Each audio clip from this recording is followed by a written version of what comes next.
This is a public service announcement. This is not a how-to guide by any stretch of the imagination.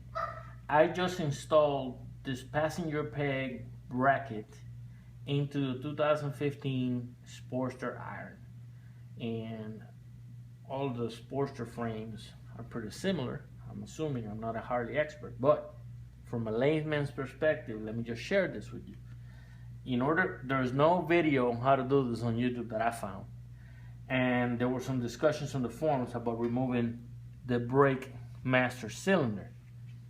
In order for me to do this, what I had to do was loosen the muffler, take off all the shields, loosen the muffler in the different spots to get it out of the way, to get to the screws that hold the master cylinder, which in my case, I didn't have the tools to exactly get to it. There's not a lot of play here, as you can see, and there's definitely not a lot of play on this side.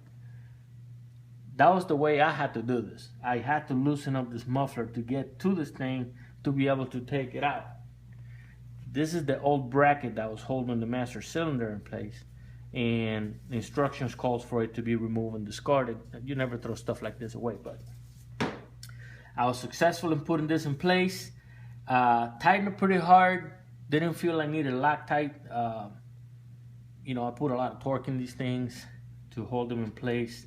It feels like it's just part of the frame. It's not any movement at all. However, I just want to share, since there is no video on exactly anybody doing this step by step, that to get to that point, you're going to have to remove this master cylinder.